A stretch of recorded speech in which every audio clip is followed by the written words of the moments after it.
नमस्कार। तो हम चर्चा कर रहे हैं स्टीफन आर कोवी द्वारा लिखित किताब the 7 habits of highly effective people के बारे में। इस भाग में हम बात करेंगे अति प्रभावशाली व्यक्ति की 7 आदतों में से एक यानी चौथी आदत जीत जीत की ही सोचना यानी थिंक विन विन के बारे में। जीत जीत यानी विन विन कोई तकनीक नहीं है, ये तो मानवीय व्यवहार का समूचा दर्शन है। दरअसल ये व्यवहार की 6 पैराडाइम्स में से एक है। पैराडाइम्स के बारे में हमने शुरुआत के एपिसोड्स में चर्चा की थी। जीत जीत, जीत हार, हार जीत, हार हार, जीत और अंत में कुछ भी नहीं यानी न जीत और न ही हार। ये व्यवहार के 6 पैराडाइम्स होते हैं। लेकिन आज इस भाग में हम 5 व्यवहारों के बारे में विस्तार पूर्वक बात करेंगे और प्रभावकारी बनने की चौथी आदत यानी जीत जीत की सोच की पृष्ठभूमि तैयार करेंगे। पहला व्यवहार है जीत जीत अर्थात विन विन। जीत जीत मस्तिष्क और हृदय की एक ऐसी मनोदशा है जो समस्त मानवीय व्यवहार में आपसी फायदे को तलाश करती है। इसका अर्थ ये हुआ कि कोई भी कार्य करने में आपको संतुष्टि भी मिले और उस कार्य को करने का लाभ भी मिले। जीत जीत समाधान होने पर सभी पक्ष निर्णय के बारे में अच्छा महसूस करते हैं और कार्य योजना के प्रति निष्ठावान होते हैं। जीत जीत की परिस्थिति में आप जीवन को प्रतियोगी क्षेत्र के रूप में ना देखकर सहयोगी क्षेत्र के रूप में देखते हैं। ज्यादातर लोग इसे विरोधाभास के तरीके से सोचते हैं। इसे हार जीत, ताकतवर कमजोर, बड़ा और छोटा के संदर्भ में सोचते हैं। लेकिन इस तरह की सोच मूलभूत रूप से दोषपूर्ण है। ये किसी सिद्धांत पर आधारित होने की बजाय शक्ति और पद पर आधारित है। जीत जीत इस पैराडाइम पर आधारित है कि सभी के लिए पाने को बहुत कुछ है और एक व्यक्ति की सफलता का अर्थ दूसरे की असफलता नहीं है। सफलता दूसरों की कीमत पर या उन्हें सफलता के दायरे से बाहर रखकर प्राप्त नहीं की जाती। आप खुद के लिए सफल होते हैं। ये आपका या मेरा तरीका नहीं बल्कि ये एक बेहतर तरीका है और इसे एक ज्यादा अच्छा तरीका भी कहा जा सकता है। व्यवहार का दूसरा पैराडाइम है जीत हार यानी विन लूज। जीत जीत का एक विकल्प जीत हार है। यह व्यवहार आपसे कहता है कि अगर मैं जीतता हूं तो आप हारते हैं। जीत हार तानाशाही मानसिकता की लीडरशिप शैली होती है। मैं जीत जाऊंगा, आप हार जाएंगे।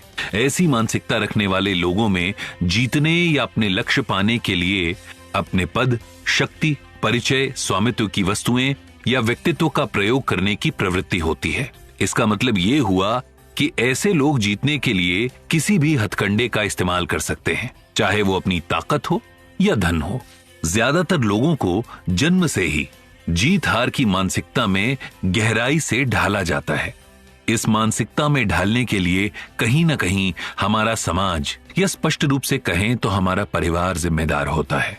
जब एक बच्चे की दूसरे बच्चे से तुलना की जाती है, जब धैर्य, समझ या प्रेम इस तुलना के आधार पर दिया जाता है या छीन लिया जाता है तो लोग जीत हार की सोच अपना लेते हैं। जब भी प्रेम शर्तों पर दिया जाता है या जब भी लोगों को प्रेम अर्जित करना पड़ता है तो उन तक ये संदेश पहुंचता है कि वो आंतरिक रूप से मूल्यवान या प्रेम करने योग्य नहीं है।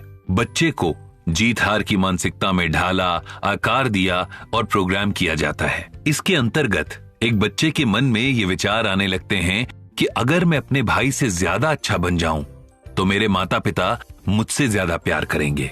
मेरे माता पिता मुझसे इतना प्यार नहीं करते जितना मेरी बहन से करते हैं। शायद मैं उतना मूल्यवान नहीं हूं। हमारे मन में ऐसी स्क्रिप्टिंग या प्रोग्रामिंग करने वाला एक और सशक्त माध्यम हमारे साथियों का समूह भी होता है।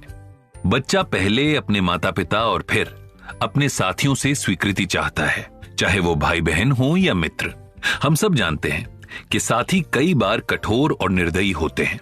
वे अक्सर लोगों को इस आधार पर पूर्णता स्वीकार या स्वीकार करते हैं कि सामने वाला उनकी उम्मीदों और मानदंडों यानी स्टैंडर्ड्स का पालन करता भी है या नहीं। तीसरे व्यवहार में हम बात करेंगे हार जीत की।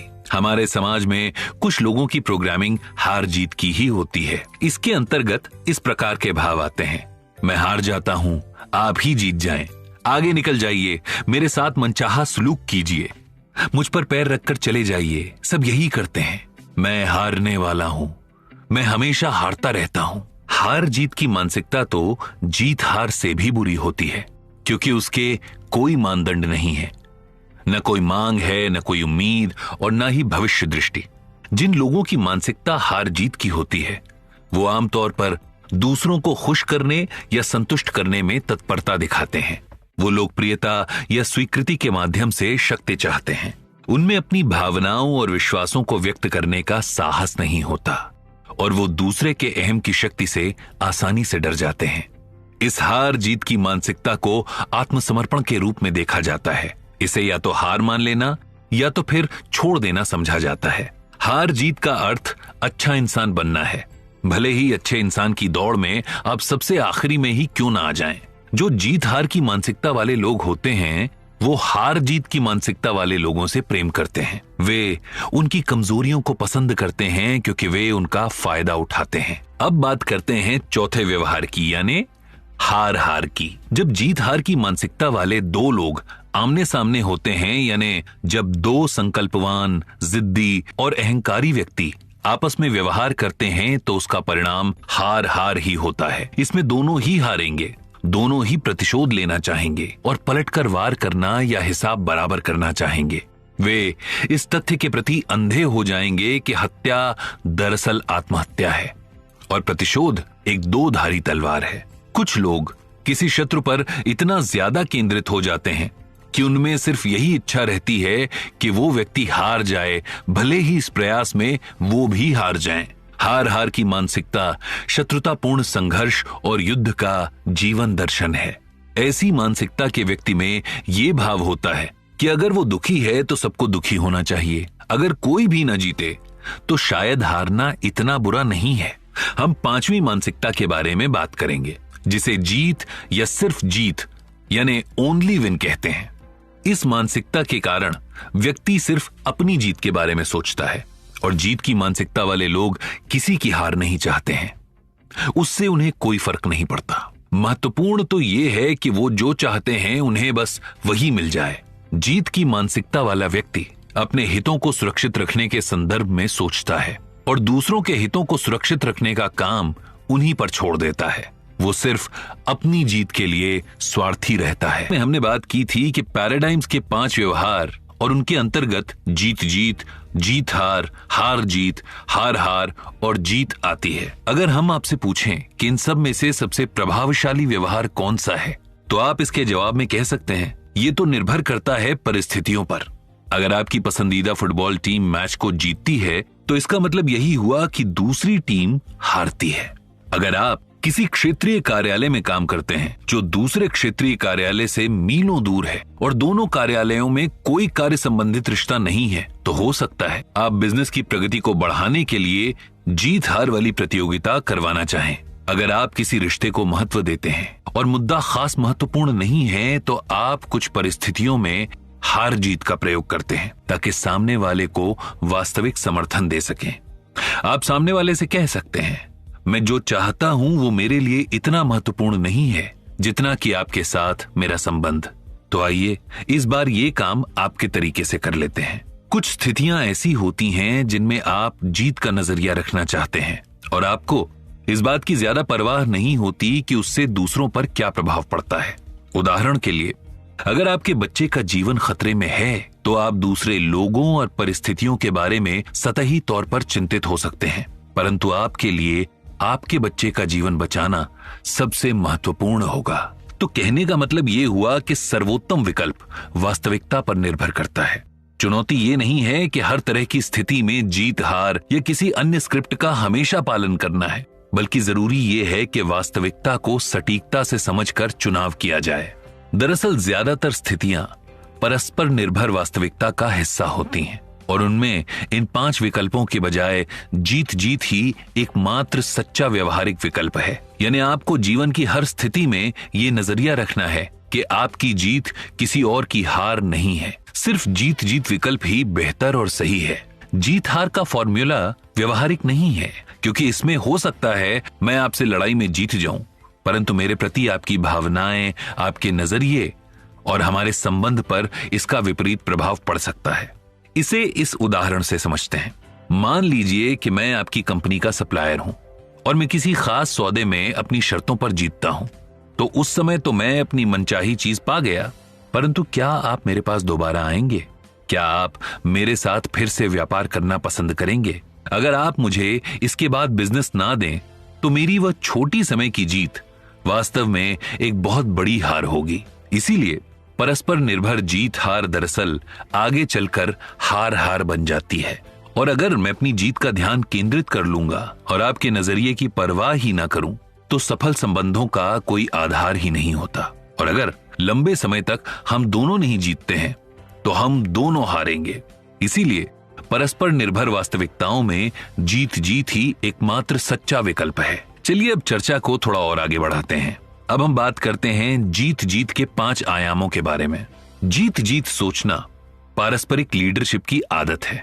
इसमें दूसरों के साथ हमारे संबंधों में 4 अनूठी मानवीय प्रतिभाएं यानी आत्म जागरूकता, कल्पना, विवेक और आत्मनिर्भर इच्छा का प्रयोग किया जाता है। इसमें पारस्परिक शिक्षा, पारस्परिक प्रभाव और पारस्परिक लाभ भी शामिल हैं। इन पारस्परिक लाभों को उत्पन्न करने के लिए बहुत साहस और परवाह की जरूरत होती है, खासकर जब हम ऐसे लोगों के साथ व्यवहार कर रहे हों जिन्हें जीत हार की मानसिकता ने गहराई से जकड़ा हुआ हो।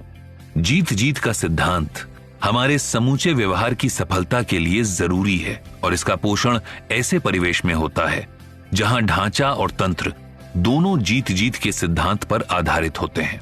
हम जीत जीत के लक्ष्य को जीत हार या हार जीत के साधनों से प्राप्त नहीं कर सकते। अब हम एक एक करके 5 आयामों पर चर्चा करते हैं। पहला आयाम है चरित्र। चरित्र जीत जीत की नींव है। बाकी हर चीज का निर्माण इसी नींव पर ही होता है। इस चरित्र के भी 3 गुण हैं: अखंडता, परिपक्वता और प्रचुरता की मानसिकता। हम अपने जीवन में जीत का लक्ष्य कभी नहीं बना सकते अगर हमें गहरे अर्थ में यही नहीं मालूम हो कि जीत किसमें निहित है। और अगर हम खुद से तथा दूसरों से किए गए वादे नहीं निभा पाते तो हमारे वादे निरर्थक हो जाते हैं। हम ये बात जानते हैं और दूसरे भी ये बात जानते हैं। वो छल कपट को भांप लेते हैं और रक्षात्मक हो जाते हैं। विश्वास की कोई नींव नहीं बनती और अखंडता उस नींव का सबसे नीचे का पत्थर है। यहां पर अखंडता का मतलब है स्वयं पर लागू किए हुए मूल्य, और अखंडता को विकसित करने और उसे बनाए रखने में पहली, दूसरी और तीसरी आदतें हमारी मदद करती हैं। अब बात करते हैं परिपक्वता की। परिपक्वता साहस और परवाह यानी केयर के बीच का संतुलन है। अगर कोई व्यक्ति अपनी भावनाओं तथा विश्वासों को साहस के साथ व्यक्त करता है और उसमें सामने वाले की भावनाओं तथा विश्वासों की परवाह करने का संतुलन भी होता है तो वो परिपक्व है। तीसरा गुण है प्रचुरता की मानसिकता।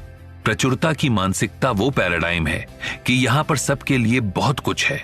अधिकांश लोगों को उस अवधारणा में गहराई से स्क्रिप्ट किया गया है जिसे अभाव की मानसिकता कहते हैं। अभाव की मानसिकता जीवन का वो पैराडाइम है कि अगर मुझे ज्यादा मिलेगा तो आपको कम मिलेगा। अभाव की मानसिकता वाले लोगों को दूसरे की प्रशंसा करने या श्रेय देने में बहुत तकलीफ होती है। तो दोस्तों, ये थे चरित्र के 3 गुण। अब बात करते हैं संबंध की। संबंध जीत जीत के 5 आयामों में से एक है। चरित्र की नींव पर हम जीत जीत संबंध बनाते हैं और बनाए रखते हैं। जब आप जीत हार के पैराडाइम से आने वाले व्यक्ति से व्यवहार कर रहे हो तब उस समय संबंध ही कुंजी होती है। उस समय आप संवाद की प्रक्रिया में ज्यादा रहते हैं और आप ज्यादा गहराई से सुनते हैं। आप अपनी बात ज्यादा साहस के साथ करते हैं। आप रिएक्टिव नहीं होते हैं और प्रोएक्टिव बनने के लिए आप अपने भीतर ज्यादा गहराई में जाते हैं। तीसरा आयाम होता है अनुबंध। संबंधों से अनुबंध बनते हैं जो जीत जीत को परिभाषा और दिशा देते हैं। यहां पर दूसरों की निगरानी की बजाय व्यक्ति अपनी निगरानी खुद करता है। इसमें आमने सामने टकराहट की मुद्रा में खड़े होने की बजाय 2 लोग सफल पार्टनर्स के रूप में साथ खड़े होते हैं। यानी इसका अर्थ यह हुआ कि 2 लोग आपस में परस्पर निर्णय लेकर किसी एक समझौते पर आ जाते हैं जो कि दोनों के लिए ही हर मायने में सही रहता है। चौथा आयाम है सिस्टम या तंत्र। किसी संगठन में जीत जीत की स्थिति तभी कायम रह सकती है जब सिस्टम इसका समर्थन करे। अगर आप जीत जीत के बारे में बात करें परंतु जीत हार को पुरस्कृत करें तो आपके हाथ में हारने वाला ही कार्यक्रम बचेगा। अगर आप अपना लक्ष्य पाना चाहते हैं और अपने लक्ष्य के जीवन मूल्यों की छवि देखना चाहते हैं तो आपको अपने पुरस्कार तंत्र को उन लक्ष्यों और जीवन मूल्य के हिसाब से रखना होगा। अगर ऐसा नहीं होगा तो आप कहेंगे कुछ और करेंगे कुछ और। आप खुद से अपना ही तालमेल नहीं बैठा पाएंगे। पांचवा और अंतिम आयाम होता है प्रक्रियाएं यानी प्रोसेस। जीत जीत लक्ष्यों को जीत हार या हार जीत के साधनों से हासिल करने का कोई उपाय नहीं है। आप जीत जीत की प्रक्रिया से ही जीत जीत का समाधान हासिल कर सकते हैं। तो कुल मिलाकर कहने का तात्पर्य यह हुआ कि जीत जीत की सोच रखें, क्योंकि इसी सोच से सफलता की गारंटी है। चाहे परिस्थिति कैसी भी हो, जीत जीत ही सटीक विकल्प है। और ये आदत आपको अति प्रभावशाली व्यक्तियों की सूची में ले आएगी। दोस्तों, इस भाग में सिर्फ इतना ही। अगले भाग में हम बात करेंगे अति प्रभावशाली व्यक्ति की 5वीं आदत के बारे में। अच्छा, ये बताना मत भूलिएगा कि ये एपिसोड आपको कैसा लगा। हमारे कमेंट सेक्शन में जाकर जरूर बताएं। हमें बेसब्री से आपके इन कमेंट्स का इंतजार रहेगा।